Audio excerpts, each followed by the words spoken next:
ہدایت ہے کس کے لیے؟ متقیوں کے لیے۔ اب متقی کون ہے؟ تو آگے فرمایا جا رہا الذین یؤمنون بالغیب ویقیمون الصلاۃ ومما رزقناہم ينفقون۔ سبحان متقی کے بارے میں اب آگے، متقی ہے کون؟ ھدی للمتقین، ہدایت ہے متقیوں کے لیے قرآن مجید۔ تو متقی کون ہے؟ تو فرمایا الذین یؤمنون بالغیب، جو غیب پر ایمان رکھتے ہیں، جو غیب پر ایمان رکھتے ہیں، وَيُقِيمُونَ الصَّلَاةَ، اور نماز قائم رکھتے ہیں، وَمِمَّا رَزَقْنَاهُمْ يُنْفِقُونَ، اور ہم نے جو انہیں رزق دیا ہے ان میں سے خدا کی راہ میں خرچ کرتے ہیں۔ سبحان اللہ۔ تو بتایا یہ اللہ تبارک تعالیٰ نے کہ یہ کتاب قرآن مجید ہدایت ہے کس کے لیے؟ متقیوں کے لیے۔ اب متقی کون ہے؟ تو جو غیب پر ایمان رکھتے ہیں، نماز قائم رکھتے ہیں، زکوٰۃ دیتے ہیں، خدا کی راہ میں خرچ کرتے ہیں، وہ متقی ہیں۔ تو متقیوں کے بارے میں جب بتایا گیا کہ متقی کون ہے تو سب سے پہلے بتایا الذین یؤمنون بالغیب، سبحان اللہ۔ غیب پر ایمان جو رکھتے ہیں۔ یعنی پتہ کیا چلا کہ متقی ہونے کے لیے سب سے پہلے ایمان ضروری ہے، متقی ہونے کے لیے سب سے پہلے عقیدہ ضروری ہے۔ اور اگر یہی نہیں، نماز پہ نماز پڑھے، روزے پہ روزہ رکھے، حج پہ حج کرے، زکوٰۃ پہ زکوٰۃ دے، تو وہ متقی ہو ہی نہیں سکتا، اس لیے کہ پہلی منزل میں ہی ناکام ہو گیا۔ ایمان پہلی شرط ہے، بے شک۔ اور ایمان کس چیز کا نام ہے؟ آقائے دو جہاں صلی اللہ تعالی علیہ وآلہ وسلم کی سچی محبت کا نام ہی، عشق رسول ہی کا نام ایمان ہے۔ بے شک۔ سرکار اعلیٰ حضرت رضی اللہ تعالیٰ عنہ کا جو شعر آپ نے سنا کہ ثابت ہوا کہ جملہ فرائض فروع ہے، اصل الاصول بندگی استاجور کی ہے، تو اس کو اعلیٰ حضرت نے بعد میں لکھا ہے۔ پہلے اس سے پہلے شعر کیا فرمایا؟ مولا علی نے واری تیری نیند پر نماز، سبحان اللہ، مولا علی نے واری تیری نیند پر نماز۔ واقعہ سنتے ہیں مگر پھر دہرا لینا چاہیے، اس میں بھی اللہ والوں کے ذکر کے وقت رحمتیں نازل ہوتی ہیں، بار بار دہرانے سے ایمان میں تازگی پیدا ہوتی ہے۔ سبحان اللہ، کہ عصر کا وقت ہے، مقام صحابہ ہے، نبی پاک صلی اللہ علیہ وسلم سرکار مولا علی مشکل کشا کے زانوے اقدس پر اپنا سر مبارک رکھ کر کے آرام فرما رہے ہیں۔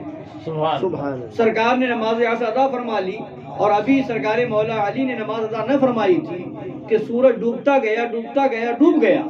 اب اس کے بعد عصر کی نماز کے قضا ہونے کا خیال آیا تو سرکار مولا علی کی آنکھوں سے آنسو جاری ہو گئے کہ عصر کی نماز قضا ہو رہی ہے، قضا ہو گئی، سورج ڈوب گیا۔ سرکار دو عالم صلی اللہ علیہ وسلم نے چشمان مبارک کو کھولا اور فرمایا اے علی کیوں رو رہے ہو؟ حضرت علی نے عرض کیا یا رسول اللہ نماز عصر قضا ہو گئی۔ نبی نے ارشاد فرمایا، یہ نہیں فرمایا نبی نے کہ اے علی مجھے جگا لیتے، مجھے بیدار کر لیتے، تم نے غلطی کی، نماز چھوڑ دی میری نیند کے چکر میں، میری نیند کی وجہ سے نماز چھوڑ دی۔ نہیں، مطلب کیا ہوا؟ سرکار مولا علی مشکل کشا فاتح خیبر رضی اللہ تعالی عنہ کی نماز قضا ہوئی، مگر سرکار یہ نہیں فرما رہے بلکہ سرکار اپنا اختیار اور پاور دکھا رہے ہیں تاکہ نماز پڑھنے والوں کو معلوم ہو جائے نماز جب کام کی ہے جب نبی کو مالک و مختار مانو گے، نبی کو پاور والا مانو گے۔ تو سرکار دو عالم صلی اللہ علیہ وسلم فرماتے ہیں اے علی نماز قضا پڑھنا چاہتے ہو یا ادا؟ سبحان اللہ، حضرت مولا کائنات نے عرض کیا یا رسول اللہ ہم ادا کرنا چاہتے ہیں، تو سرکار نے اشارہ کیا، ڈوبا ہوا سورج واپس آیا، اور واپس بھی آیا تو اس جگہ پر آیا جہاں عصر کا وقت ہوتا ہے، اس جگہ پہ آ کر کے رک گیا۔ اب پھر حضرت علی نے نماز عصر ادا فرمائی۔ ہمیشہ یہ ہوتا تھا کہ نمازیں پڑھتے تھے سورج دیکھ کر کے کہ سورج ڈوب نہ جائے، اس سے پہلے نماز عصر ادا کر لو۔ اب سورج رکا ہوا ہے، حضرت علی کی نماز دیکھ کر کے کہ اے علی تم نماز پڑھو تو ہم ڈوبے۔ اس لیے کہ آج خاص طور سے سورج لوٹایا گیا ہے حضرت علی کی نماز کی۔ تو یہ ہمارے آقا صلی اللہ علیہ وسلم کا اختیار ہے۔ تو بتانا کیا ہے کہ حضور پاک صلی اللہ علیہ وسلم نے سورج کو لوٹایا، حضرت علی نے نماز ادا کی، مگر حضرت علی نماز قضا کر چکے تھے، کس لیے؟ کہ نبی کے آرام میں خلل نہ ہو، نبی کی نیند میں خلل نہ ہو۔ اور پھر جب نبی نے پوچھا تو پھر یہ بھی نہیں فرمایا کہ اے علی تم نے مجھے خدا سے بڑھا دیا، نہیں، اس لیے کہ جانتے تھے کہ حضرت علی کون ہے، باب العلم ہے، ان کو بھی جانتے تھے، ان کے علم کو بھی جانتے تھے، اور یہ بھی جانتے تھے کہ نبی خدا نے نبی کو مرتبہ کون سا دیا ہے، امام الانبیاء کا مرتبہ دیا ہے۔ نماز بھی جب ہے جب نبی کے ہو، روزہ بھی جب ہے جب نبی کے ہو، حج بھی جب ہے جب نبی کے ہو۔ تو بتانا یہ ہے کہ حضرت علی کی نماز قضا ہوئی تو نبی نے نہیں فرمایا کہ تم نے نماز کیوں چھوڑ دی، مجھے جگا لیتے، بیدار کر لیتے اور نماز ادا کر لیتے، نہیں، بلکہ اپنا اختیار دکھایا۔ سبحان اللہ۔ مطلب کیا ہوا کہ نبی کا عشق ایک طرف ہے، نماز دوسری طرف ہے۔ نماز قضا ہو رہی ہے، قضا ہو گئی، مگر نبی کے عشق میں کمی نہ آئے، نبی کے آرام میں کوئی خلل نہ ہو، سبحان اللہ۔ نبی کے آرام میں کسی طرح سے کوئی خلل نہ پڑے، آرام فرما رہے ہیں۔ تو بتانا یہ حضرت علی نے بتا دیا کہ یہ عشق رسول ہے کہ نماز بھی یہاں قربان ہے، سبحان اللہ۔ نماز بھی قربان ہے۔ اور پھر یہاں پر سرکار نے حضرت علی کو ٹوکا نہیں کہ ایسا کیوں کیا، جگا لیتے، بیدار کر لیتے، تو نماز قضا ہو رہی ہے نبی کی نیند پر۔ اب یہ تو نماز کی بات تھی، اب آئیے فرض میں بھی درجے ہیں نا، فرض ہے، اس سے بڑا فرض ہے، اس سے بڑا فرض ہے، تو اب جو ہے یہ نماز فرض ہے اور جان بچانا بھی فرض ہے، جان بچانا بھی فرض ہے، اور نماز بھی فرض، جان بچانا بھی فرض۔ مگر جب موقع ایسا آ جائے کہ جان پر آ جائے تو اب حکم یہ ہے کہ نماز چھوڑ کر کے جان بچاؤ۔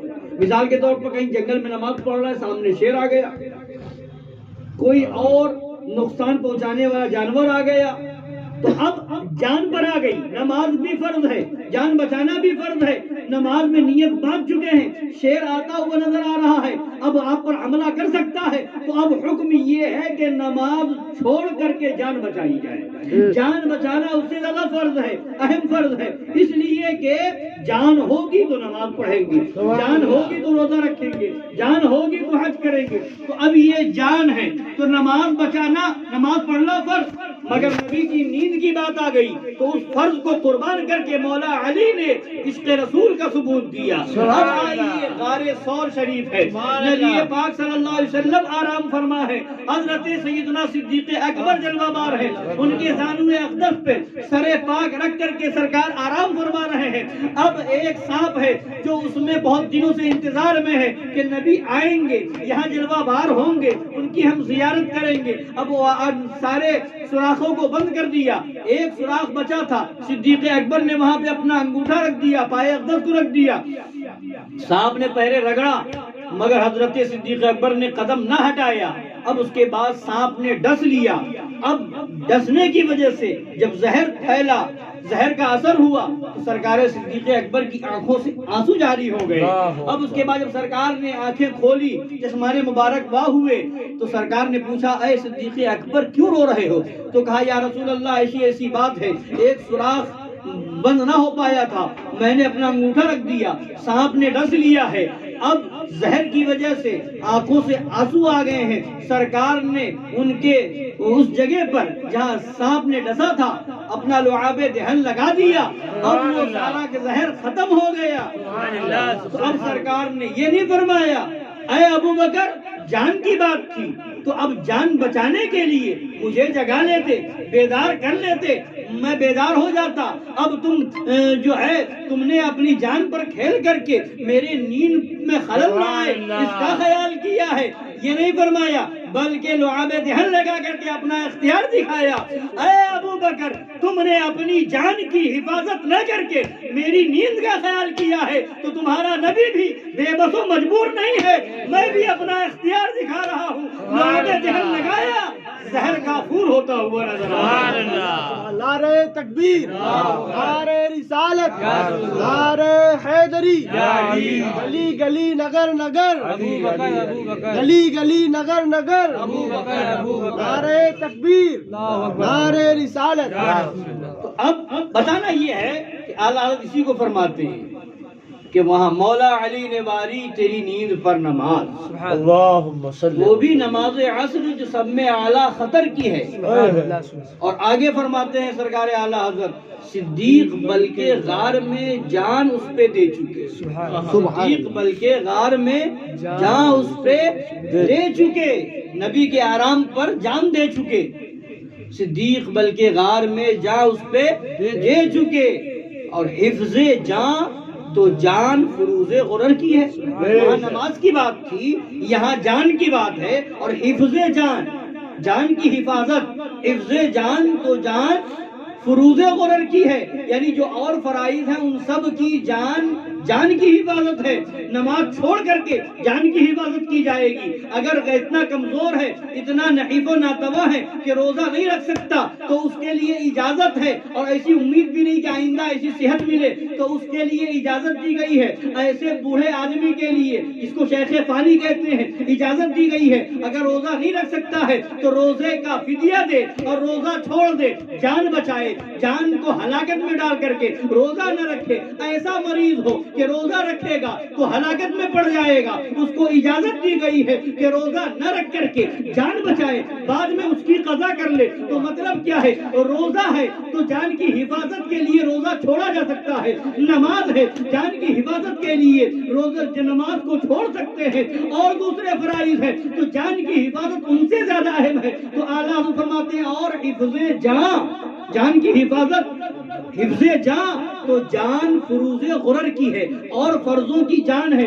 اب آگے فرماتے ہیں سرکار اعلیٰ حضرت وہاں مولا علی نے نماز قربان کر دی، یہاں صدیق اکبر نے اپنی جان دے دی۔ اب آگے فرماتے ہیں سرکار اعلیٰ حضرت رضی اللہ تعالیٰ عنہ، ہاں تو نے ان کو جان، انہیں پھیر دی نماز، سبحان اللہ، ہاں تو نے ان کو جان، صدیق اکبر کو جان واپس لوٹا دی بے شک، اور ان کو پھیر دی نماز، پر وہ تو کر چکے تھے جو کرنی بشر کی ہے، پر وہ تو یہ آپ نے تو کیا یا رسول اللہ کہ سورج کو واپس لوٹا دیا، ان کی نماز قضا نہ ہوئی، آپ نے لعاب دہن لگا دیا، زہر ختم، اس کا اثر ختم ہو گیا، آپ نے جان لوٹا دی، مگر ان کو جو کرنا تھا وہ تو کر چکے تھے، وہ نماز قربان کر چکے تھے، یہ جان قربان کر چکے تھے، تو انہوں نے نماز قربان کر کے، انہوں نے جان دے کر کے یہ ثابت کر دیا، یہ بتا دیا کہ جان سے زیادہ ضروری عشق رسول ہے،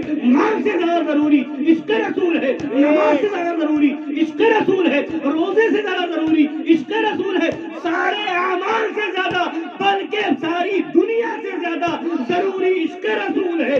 ثابت ہوا کہ جملہ فرائض فروع ہے، اصل الاصول بندگی استاد کی، اصل الاصول ساری اصلوں کی اصل، سبحان اصل الاصول، اصل معنی جڑ بھی ہوتا ہے، اصل الاصول ساری جڑوں کی جڑ، اصل الاصول ساری بنیادوں کی بنیاد، اصل الاصول بندگی استاد کی ہے، بے شک، حضور کی غلامی، حضور کی بندگی، حضور کا عشق، یہ ساری چیزوں کی اصل ہے، نماز کی اصل ہے، روزے کی اصل ہے، حج کی اصل ہے، زکوٰۃ کی اصل ہے، سارے اعمال کی اصل عشق رسول ہے، اگر وہ ہے تو سب ہے، اور اگر وہ نہیں تو کچھ نہیں۔ بے شک، حضرت عثمان غنی رضی اللہ تعالیٰ عنہ، عثمان ذو النورین رضی اللہ تعالیٰ عنہ ہیں، ذو النورین کا لقب ایسا ہے کہ صرف سرکار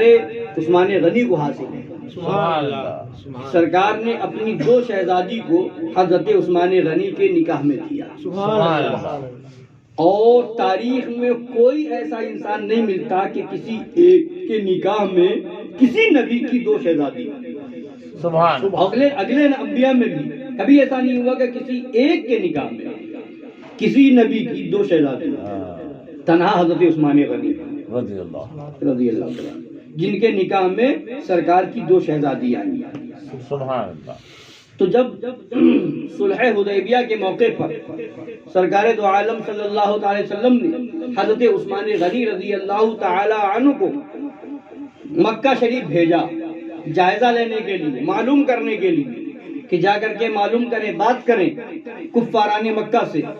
تو جب وہاں گئے، بات چیت کی، ادھر جو ہے لوگوں نے افواہ اڑا دی کہ حضرت عثمان غنی شہید کر دیے گئے، جھوٹی خبر پھیلا دی، اور ادھر کافروں نے، کفار مکہ نے حضرت عثمان غنی سے کہا کہ اے عثمان، تم بھی قریش سے ہو، خاندان قریش سے ہو، ہم بھی خاندان قریش کے ہیں، اگر تم مکہ آ ہی گئے ہو تو ہم تمہیں اجازت دیتے ہیں کہ تم چاہو تو خانہ کعبہ کا طواف کر لو، مگر ابھی ان لوگوں کو، تمہارے نبی کو اور تمہارے نبی کے اور صحابہ کو ابھی اجازت نہیں ہے کہ وہ مکہ شریف آ کر کے خانہ کعبہ کا طواف کریں، ہم تمہیں اجازت دیتے ہیں کہ تم جو ہے خانہ کعبہ کا طواف کر لو۔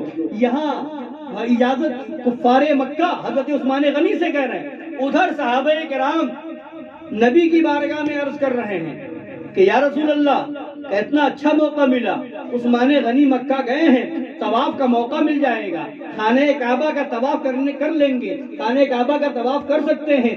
سرکار نے ارشاد فرمایا، مجھے معلوم ہے میرا عثمان میرے بغیر خانہ کعبہ کا طواف نہیں کرے گا۔